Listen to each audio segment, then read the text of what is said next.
ضيوفنا.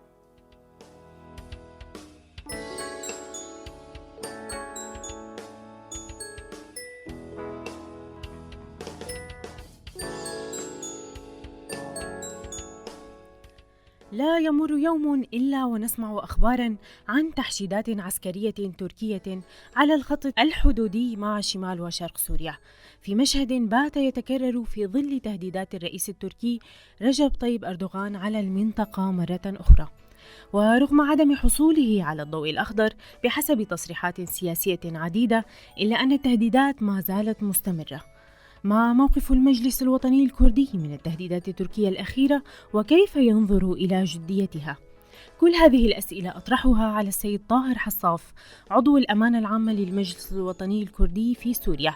أهلا بكم سيد طاهر. أهلا بك. كيف تقرؤون التهديدات التركية الأخيرة على مناطق شمال شرق سوريا؟ صراحة يعني التهديدات التركية ضد شمال سوريا تأتي ضمن حرب نفسية وبروباغندا إعلامية. كلنا نعلم أن الحكومة حزب العدالة والتنمية تعيش الآن في أزمة، وهذه الأزمة لا بد أن لأردوغان أن تصرفها لمناطق أخرى. فنشاهد يعني اليوم بعد يوم تزلزل كيان تركيا وتسير بها نحو حافية هذا النظام الأردوغاني غير موفق حتى في تصريحاته. يعني في الفترة الأخيرة تعلمون جدا أنه قبل حوالي أسبوع تم طرد 10 سفراء أوروبيين وأمريكيين وكنديين، وتراجع خلال 48 ساعة عن هذه الحالة. وكلنا نعلم أن تركيا الآن الوضع الاقتصادي السيء وارتفاع تضخم وقيمة الليرة التركية وعجز التجارة، كل هذا يعمل أردوغان أن يصدر أزماته إلى خارج تركيا. بقناعتي أنه هذه التهديدات ليس لها أي معنى، وتعلمون جدا أن الأمريكيين رافضين رفض قاطع أي تهديدات للمناطق الشمال شرقي سوريا، الشمالي سوريا وشمال شرقي سوريا، لأنه الوضع بالنسبة أردوغان يعلم جيدا أنه مرحلة بايدن هو ليس مرحلة ترامب. يعني ترامب لم يعطي أي حتى هذه اللحظة أي ضوء أخضر لتركيا أن تقوم بشن أي هجوم على شمال سوريا وحتى شمال شرق سوريا. قناعتي هي حرب نفسية وبروباغندا إعلامية ينتهجها أردوغان لصرف أنظاره عن الأزمة التي يعيش فيها تركيا. طيب، أنتم كمجلس وطني كردي هل تنظرون بجدية إلى هذه التهديدات، خصوصا بعد اللقاء الأخير بين بايدن وأردوغان الذي قال عنه محللون أنه خرج بخفي حنين منها؟ نحن مجلس وطني كردي تعلمين جيدا النظام في تركيا هو نظام لا يعترف بالحقوق الكردية. فدائما نحن كمجلس وطني كردي وموجودنا في الائتلاف، تعلمين أن لنا علاقات عن طريق الائتلاف مع تركيا، ولكن الأتراك اليوم ليس كما الأتراك قبل. يعني ما المختلف؟ يختلف أنه الآن تشاهدون عهد ترامب وعهد بايدن اختلف كليا. يعني مثل ما الأتراك عم يمرون بظروف صعبة جدا، خاصة مسألة هلا البايدن وأردوغان باجتماعهم بروما كان هناك خلافات قوية بيناتهم، يعني خاصة على اس 400، وحاول بشتى الوسائل أنه الأردوغان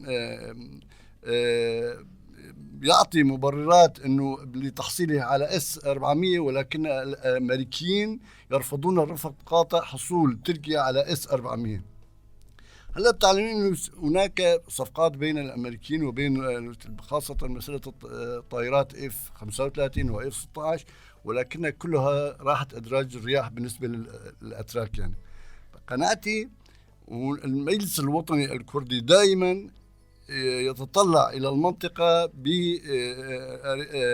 بابعاد المنطقه عن بشان اي حرب على المنطقه، كون المنطقه غير قادرة على استيعاب هذه الحروب، وخاصة تعلمين 10 سنوات على حرب في سوريا، فأصبح الآن لابد منه أن يتوقف هذه الحرب وأن يعود الاستقرار إلى سوريا كما كانت. ولكن الاستقرار الذي كمجلس الوطني الكردي نطالب فيه أن يكون اعتراف بحقوق الشعب الكردي في سوريا ضمن الدولة السورية، وهكذا سيكون استقرار المنطقة. إذا لم يكن هناك اعتراف بالشعب الكردي في سوريا فلن يكون هناك استقرار أيضا في سوريا.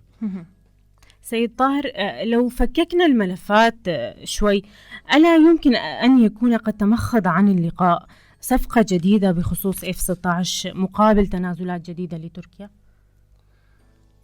هلا تشوفي اللقاء بين بايدن وأردوغان يعني تقريبا طولت شيء ساعة، أكثر من ساعة، يعني ساعة و10 دقائق. ساعة و10 دقائق يعني. فالأمريكيين أبدوا مخاوفهم من امتلاك أردوغان لS-400 يعني. وهذا قلق أمريكي ومخاوف كمان أنه لحصوله على هذه المنظومة. يعني كان هناك ملفات أخرى، ملفات فرضا الملف السوري، ملف الليبي، ملف الأفغاني، كل الملفات كان موجودة على الساحة. ولكن التأكيد والبيان اللي صدر من الأمريكي أنه هناك خلافات مع الأتراك بمسألة حقوق الإنسان، مسألة سيادة القانون، مسألة الدستور، مسألة احترام الحريات. فكل هؤلاء كان موجودة على أجندات الأمريكيين، أنه طلبوا من الأتراك أنه تحسنوا حقوق الإنسان، وخاصة تعلمين يعني أنه الوضع حقوق الإنسان في تركيا الآن في أسوأ حالاتها، وخاصة بعد ما اعتقال السفراء الدول 10 اللي طلبوا من تركيا إطلاق سراح رجل الأعمال عثمان كافالي. يعني كل هدول كانوا موجودين على طاولة بايدن أردوغان يعني. والشيء اللي لم يصدر في البيان أنه وبحسب المصادر اللي من أمريكا يعني أنه هناك رفض قاطع من الجانب الأمريكي بشأن أي هجوم على منطقة شمال سوريا وشمال شرق سوريا. مثل ما حكيت حضرتك أنه ركز بايدن خلال اللقاء على ضرورة احترام تركيا لحقوق الإنسان وعلى خطورة استخدام تركيا للصواريخ الروسية. هل هذا مؤشر على احتدام الصراع مجددا بين دولتين حليفتين في الناتو؟ لا أتوقع يعني أنه هناك يعني أظن هالاجتماع طبعا كان هناك فتور بين أردوغان وبايدن، وخاصة أثناء ذهابي لجمعية الأمم المتحدة ولم يعمل اجتماع مع بايدن. كان هناك فتور في العلاقات يعني. اجتماع روما يعني شال الفتور اللي بيناتهم يعني. فصراحة يعني الأتراك عم يقولوا إنه والله نجحنا في اجتماع مع بايدن يعني. بس هناك قلق أمريكي جدا يعني مسألة حقوق الإنسان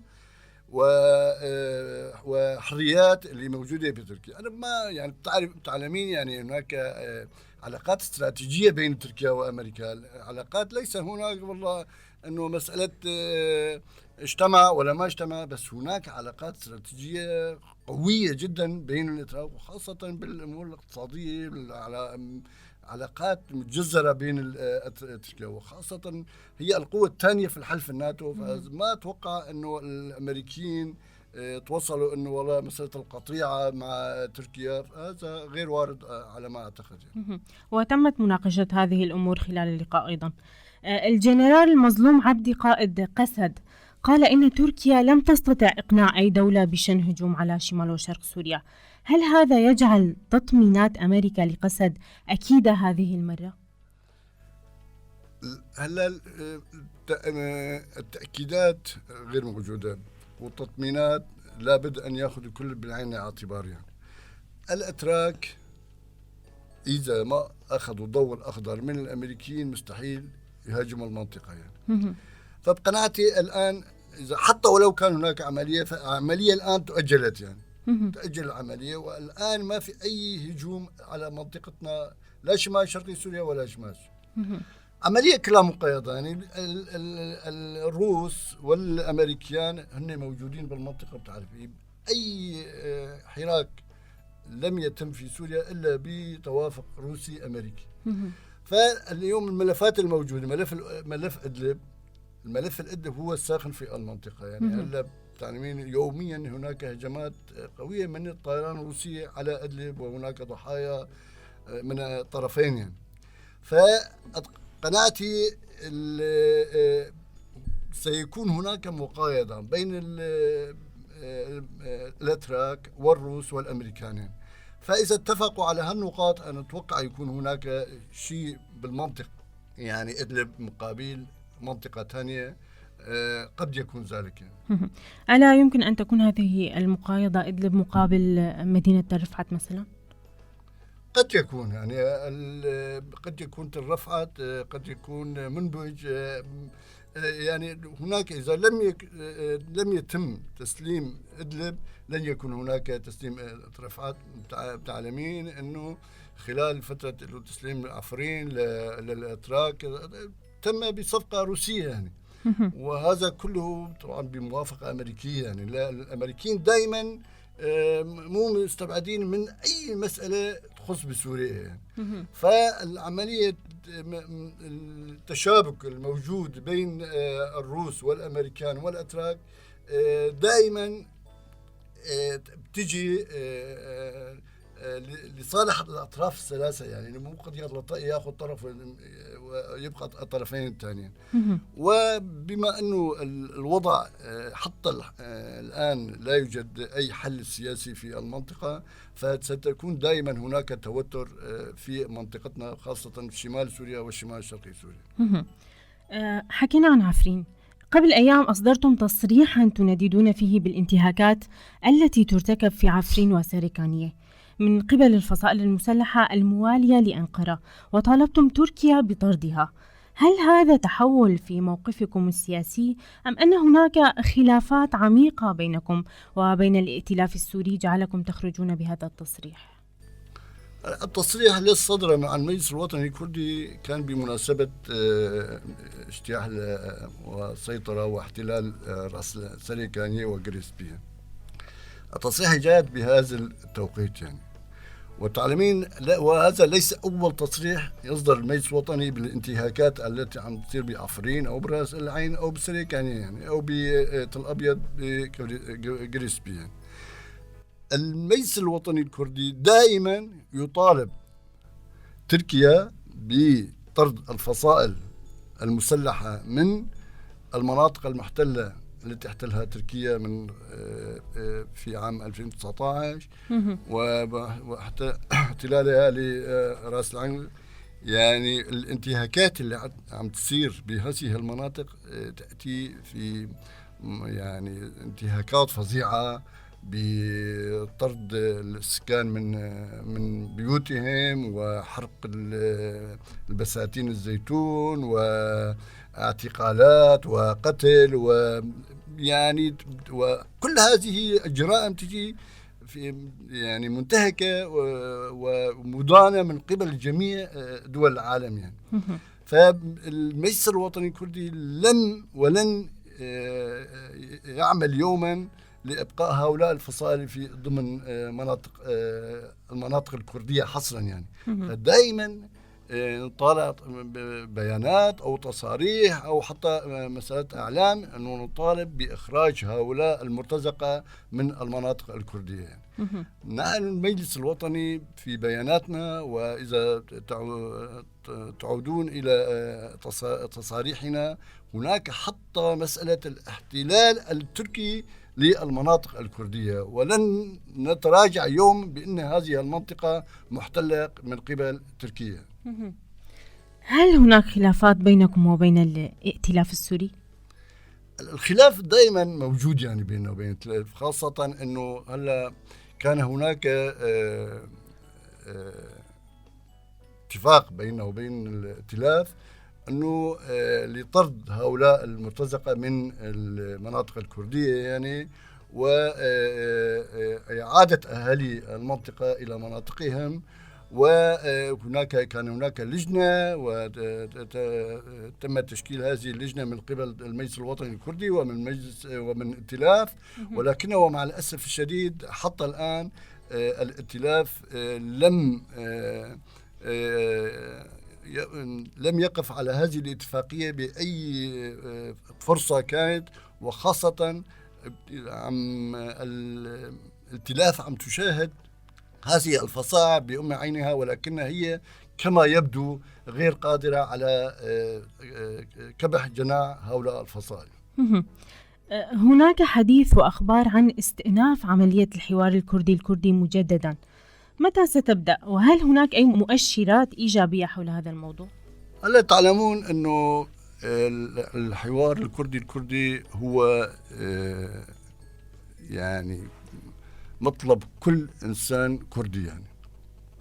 تعلمون أن كان هناك حوار كردي في عام 2012 بهولير، يعني هولير 1 كان في 11/6/2012، وهولير 2 ب2013، وتم الاتفاق في دهوك ب22/10/2014. كل هذه الاتفاقيات صراحة لم تنجح بسبب التهرب بيدي من جميع الاستحقاقات اللي كنا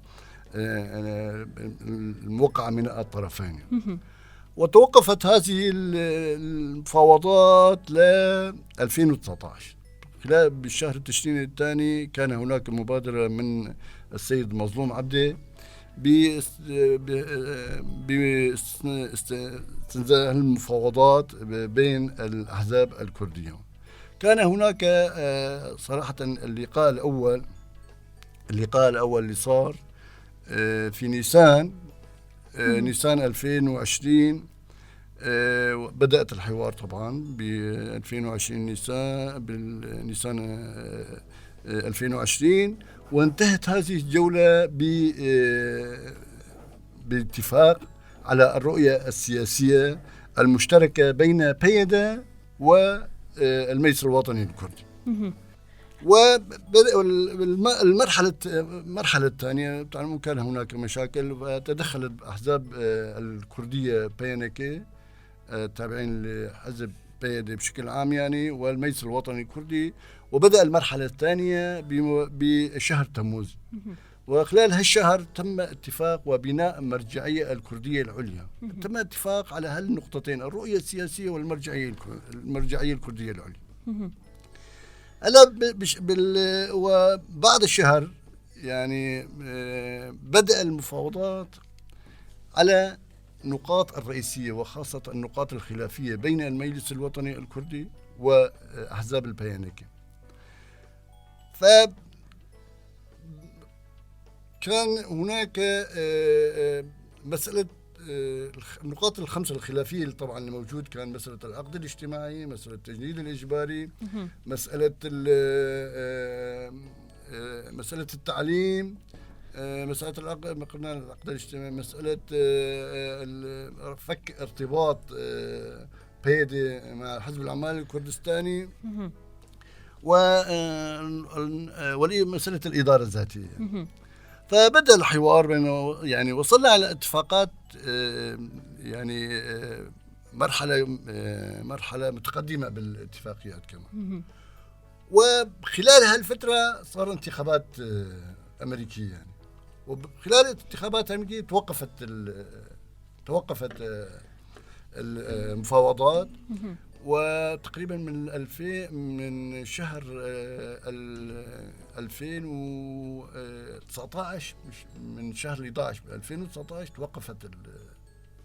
توقفت المفاوضات. لا من 2020 توقفت من شهر 11 2020 توقفت المفاوضات، وحتى الآن المفاوضات موقفة. يعني صح، تعلمين أنه هناك تغيير في الإدارة الأمريكية، وتم تغيير الكادر الأمريكي اللي كان عم يتفاوض مع قوات سوريا الديمقراطية، والنائب تغير يعني. وأخيرا أتى براشتاين هو اللي استلم الملف، وتم عقد عدة اجتماعات مع المجلس الوطني الكردي ومع أحزاب البيانكي. ماذا تمخضت عن هذه الاجتماعات؟ ولكن حتى الآن لا يوجد أي مفاوضات مباشرة بين المجلس الوطني الكردي وأحزاب بيانكي. الآن هل هناك مؤشرات إيجابية حول هذا الموضوع لاستئناف الحوار مجددا؟ تعلمين يعني، وخاصة يعني هنا بعد ما توقف المفاوضات بين بيانكي وحزب المجلس والمجلس الوطني الكردي، كان هناك انتهاكات فظيعة تجاه المجلس الوطني الكردي. تعلمين انتهاكات اللي صارت، يعني مسألة حرق المكاتب، صارت اعتقالات، مداهمة بيوت أهل بيشمركة، استجوابات أهل بيشمركة. كل هذه الانتهاكات صراحة يعني كان صراحة كل هذا تم تقديمها إلى الجانب الأمريكي، وبخصوص لاستئناف هذه المفاوضات لا بد من وقف هذه الانتهاكات. وتم الاتفاق بين المجلس الوطني الكردي والسيد مظلوم عبدي والجانب الأمريكي، اتفاق موقع من الجانبين بأن هناك سيتم توقف هذه الأعمال التي لا تخدم المفاوضات الكردية. ولكنه مع الأسف الشديد حتى الآن هذه الاتفاقية لم ترى النور. السيد طاهر حصاف، عضو الأمانة العامة في المجلس الوطني الكردي في سوريا، كنت ضيفا عزيزا على إذاعة فون FM. شكرا جزيلا.